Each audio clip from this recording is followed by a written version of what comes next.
തേക്ക് മ്യൂസിയത്തിനോട് ചേർന്നിട്ട് വേറൊരു ഇതെന്താണെന്നെങ്കിൽ ബട്ടർഫ്ലൈ ഗാർഡൻസ് എന്ന് പറയുന്ന ഒരു ഗാർഡനാണ്. ചെറിയ കുട്ടികൾക്ക് കളിക്കാനുള്ള സംവിധാനങ്ങളെല്ലാം അവിടെ ഉണ്ട്. ഊഞ്ഞാലുകൾ, ഒരു സമയം ചെലവഴിക്കാനുള്ള ചെറിയ ചെറിയ കാര്യങ്ങൾ. ബയോഫിഷ് നാച്ചുറൽ പാർക്ക് ഇത്തരം കാര്യങ്ങളാണ് ഇതിലുള്ളത്. ഒരു ചെറിയ തോതിലുള്ളൊരു അമ്യൂസ്മെൻറ്റ് പാർക്ക്. കുറച്ച് നേരങ്ങളൊക്കെ ചെലവഴിക്കാൻ വന്നിരിക്കാം.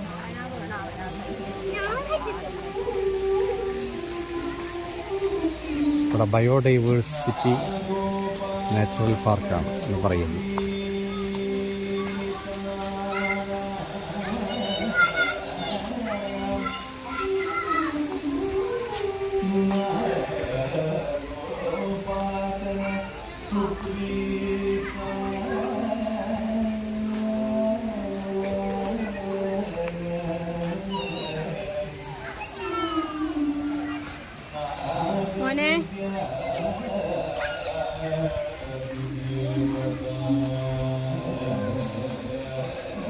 ബട്ടർഫ്ലൈ ഗാർഡൻ എന്ന് പറയും.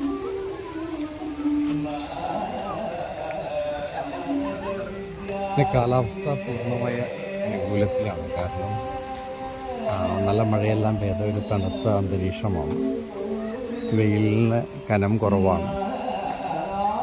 അങ്ങനത്തെ ഒരു സാഹചര്യത്തിലാണ് നമ്മളത് ഈ ബട്ടർഫ്ലൈ ഗാർഡൻ കാണുന്നത്. ബട്ടർഫ്ലൈ ഗാർഡൻ്റെ പേര് അന്വർത്ഥമാക്കുന്നില്ലെങ്കിലും 1-2 ചിത്രശലഭങ്ങൾ നമുക്ക് കാണാൻ സാധിക്കുന്നുണ്ട്. 1-2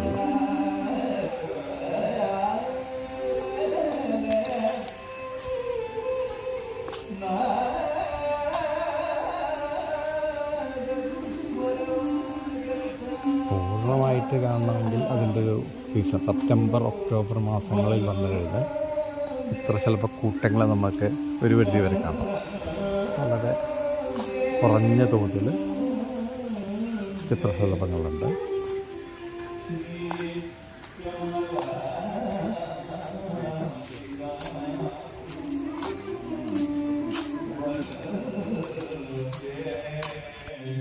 ഒരു നിരീക്ഷണ ടവർ ഉണ്ടാക്കിയിട്ടുണ്ടെങ്കിലും അങ്ങോട്ടിപ്പോൾ അടച്ചിട്ടിരിക്കുകയാണ്. അങ്ങോട്ട് പ്രവേശനമില്ല. ഇതാണ് നമ്മുടെ സംവിധാനത്തിൻ്റെ ഏറ്റവും വലിയൊരു പാളിച്ചയായിട്ട് എനിക്ക് തോന്നുന്നത്. നമ്മളെ നിരീക്ഷണം ആയിട്ട് ടവറുകളും മറ്റും കിട്ടും. പിന്നീട് അത് പബ്ലിക്കിന് ആവുന്ന രീതിയിൽ തുറന്നു കൊടുക്കുന്നതിന് പകരം എന്തെങ്കിലുമൊക്കെ കാരണം പറഞ്ഞ് അടച്ചിട്ടും. അപ്പോൾ അതിനുള്ള ഉപയോഗം പബ്ലിക്കിന് കിട്ടാതെ പോകും.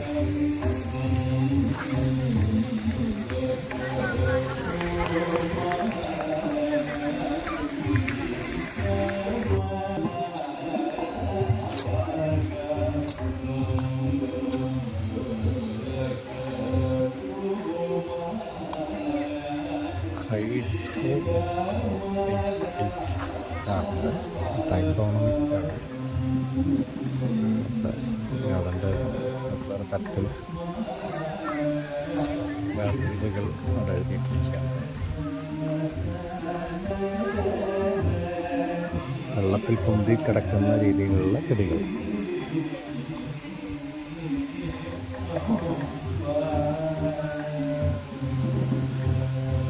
ആമ്പല്, താമര അങ്ങനെയുള്ള കാര്യങ്ങളൊക്കെയാണ് ഈ ഗാർഡന് കാര്യമായിട്ടുള്ളത്.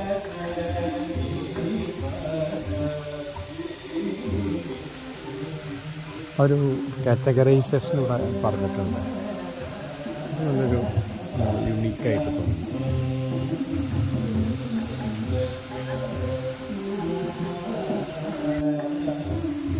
Taxonomic garden.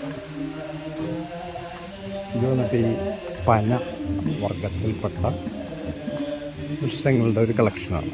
നേരത്തെ നമ്മൾ വെള്ളത്തിൽ പൊന്തി കിടക്കുന്ന താമര, ആമ്പൽ അങ്ങനെയുള്ള കാര്യങ്ങളായിരുന്നെങ്കിൽ ഇവിടെ പനകളും അങ്ങനെയുള്ള കാര്യങ്ങളാണ് ഈ ഗാർഡന് ഉൾപ്പെടുത്തിയിട്ടുള്ളത്. വിവിധ ഇനം പനകൾ, കവുങ്ങ്, ആ ഒരു വർഗത്തിൽപ്പെട്ട ചെടികൾ. ഇത് പറയുന്നുണ്ട്. ശാസ്ത്രീയ സസ്യങ്ങളും ജന്തുക്കളെയും തരംതിരിക്കുകയോ പാലിക്കേണ്ട നിയമങ്ങളെക്കുറിച്ച് പ്രതിപാദിക്കുന്ന ജീവശാസ്ത്ര ശാഖയാണ് ടാക്സോണമി, വർഗീകരണ നിയമം. ടാക്സിസ്, ക്രമീകരണം. നൊമോസ്, നിയമങ്ങൾ എന്നീ 2 ഗ്രീക്ക് പദങ്ങളിൽ നിന്നും ടാക്സോണമി എന്ന വാക്ക് ഉരുത്തിരിച്ചിട്ടുള്ളത്. ഇതിനെ ഒരേ സമയം ജൈവശാസ്ത്രത്തിലെ രാജ്ഞിയും പരിചാരകയും പരിഗണിക്കും. അങ്ങനെ പറഞ്ഞു.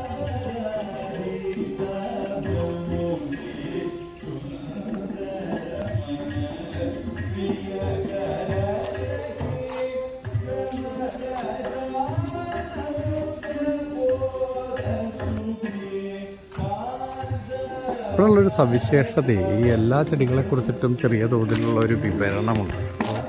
അപ്പോൾ ഈ ജൈവശാസ്ത്രം പഠിക്കുന്ന ആൾക്കാർക്ക് ഇവിടെ വന്ന് നല്ല തോതിൽ ആസ്വദിക്കാൻ പറ്റും. ഇതെല്ലാം വായിച്ച് മനസ്സിലാക്കി മുന്നോട്ട് പോവുകയാണെങ്കിൽ കുറേ കാര്യങ്ങൾ കണ്ട് മനസ്സിലാക്കി ആസ്വദിക്കാൻ സാധിക്കും.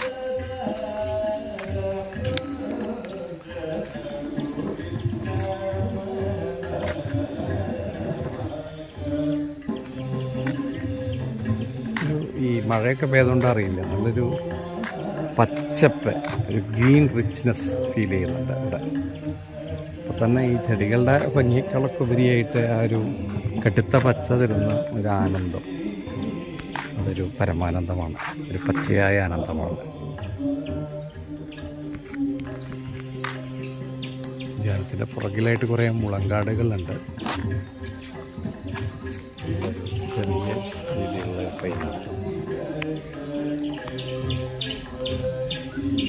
കാണാൻ പറ്റും. ചെറിയ പൈനാപ്പിളിൻ്റെ ചെടി, വലിയ പൈനാപ്പിളല്ല, ചെറുത്. അത് വലുതാക്കാൻ വേണ്ടിയിട്ടാണ് ഫോക്കസ് ചെയ്തത്.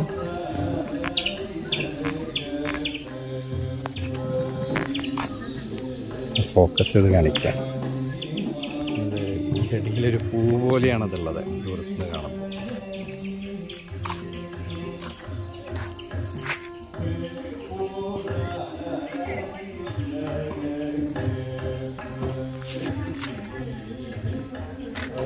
എനിക്കത്ര ഗ്രാഹ്യമില്ലാത്തൊരു മേഖലയാണ്, അതുകൊണ്ട് ഞാൻ അതിനെക്കുറിച്ച് കൂടുതൽ വിവരിക്കുന്നില്ല. കാരണം ശാസ്ത്രീയമായിട്ടുള്ള ക്ലാസിഫിക്കേഷൻസാണ്. ജൈവശാസ്ത്രം, ജൈവവൈദ്യത്തിനെ കുറിച്ചിട്ട് ഏതൊക്കെ കാറ്റഗറിയിൽ പെടുന്നു അങ്ങനെയുള്ള കാര്യങ്ങളാണ്.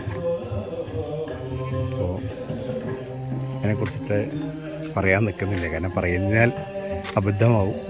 പിന്നെ ഇതിലുള്ള കാര്യങ്ങൾ വായിച്ചു പോവുകയാണെങ്കിൽ നമുക്ക് വളരെ നീണ്ടു പോകും. അപ്പോൾ അതിനെക്കുറിച്ച് പറയുന്നില്ല. താല്പര്യമുള്ളവർ ഇവിടെ വന്ന് കാണും. നമ്മുടെ സാധാ ജാതിക്കയുടെ മരമാണ്. എന്തൊക്കെയോ ഒരു പേരൊക്കെ എഴുതിയിട്ടുണ്ട്.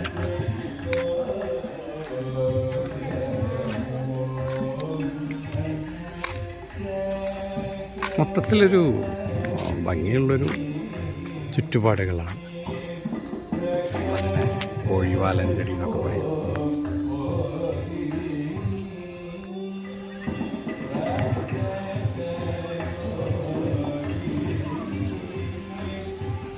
ഇവിടെ ഒരു വാച്ച് ടവർ പ്രവർത്തന സജ്ജമാണ്. ഇതിലൊന്ന് കയറി നോക്കാം. വാച്ച് ടവർ എന്നുള്ള ദൃശ്യങ്ങൾ നോക്കാം.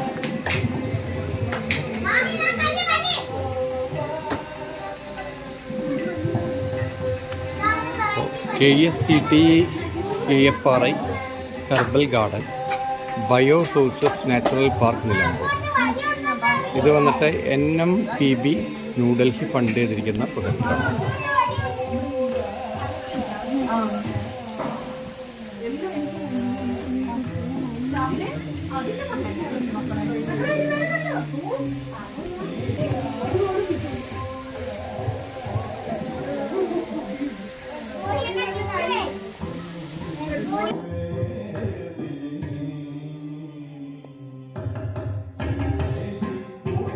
ഇവിടെ ജ്യോതിഷപ്രകാരം ഓരോ രാശികൾക്കും ഓരോ നക്ഷത്രക്കാർക്കും ഓരോ മരങ്ങളെ നമ്മൾ കൽപ്പിച്ചിട്ടുണ്ട്. അങ്ങനെ പല മരങ്ങൾ. അപ്പോൾ അതിനുള്ള ഒരു ഉദ്യാനം, അങ്ങനെയുള്ള എല്ലാ വൃക്ഷങ്ങളെയും ചേർത്തിട്ടുള്ള ഒരു സംവിധാനമാണ്. ധനു അരയാലാണ്. ഇതാണ് അരയാൽ.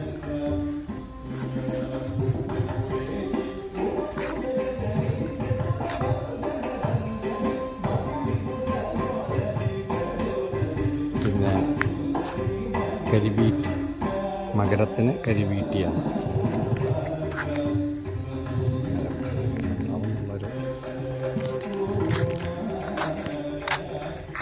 കുംഭക്കാർക്ക് വഹീൽ.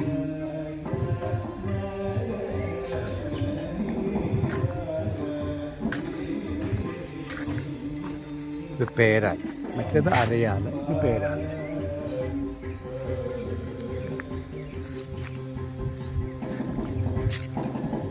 പിന്നെ രക്തചന്ദനം മേളം.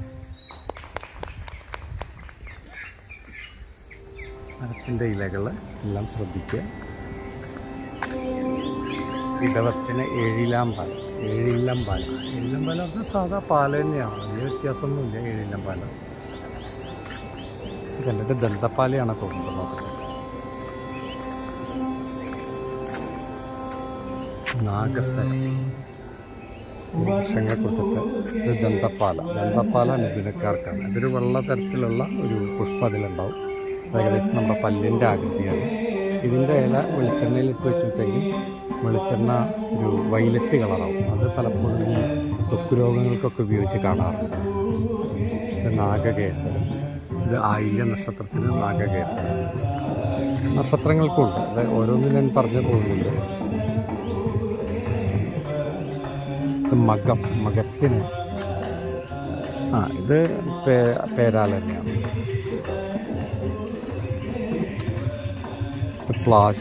പ്ലാസ് എന്ന് പറയുന്നത് ചിങ്ങം രാശിക്ക് ഇതെന്ന് പറയും, പ്ലാസ് എന്ന് പറയും. ഈ പ്ലാസില പലപ്പോഴും നമ്മുടെ വൈദികമായിട്ടുള്ള കർമ്മങ്ങൾക്ക് ഉപയോഗിക്കുന്ന സാധനമാണ്. പിന്നെ ഇത്തി മരം, ഇത് ചിങ്ങം.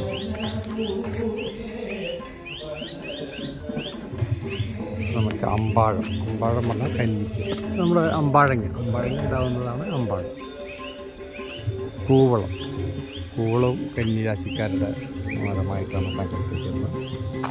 നീർമരുത് ഇതിൽ കാണാനില്ല. നീർമരുത് അതിൻ്റെ ഇത് പലപ്പോഴും പല ചോദിക്കൊക്കെ ഉള്ളതാണ്. പലപ്പോഴും ആയുർവേദത്തിൽ ഉപയോഗിക്കാറുണ്ട്, ഹൃദ്രോഗം, നീര് എന്നുള്ള കാര്യങ്ങൾക്ക്. വയ്യങ്കണ്ട നമുക്ക് ഇലഞ്ഞിത്തറമേളൊക്കെ ഉണ്ട് കേട്ടിട്ടുണ്ട്. നല്ല തണൽ വൃക്ഷമാണ്. പിന്നെ വെട്ടി മരങ്ങളുടെ പേരെല്ലാം ഓർത്തിരിക്കുന്ന ഭയങ്കര പാടാണ്. വെള്ളക്കുന്തിരിക, ഇത് കുന്തിരിക നമ്മൾ കത്തിക്കുന്ന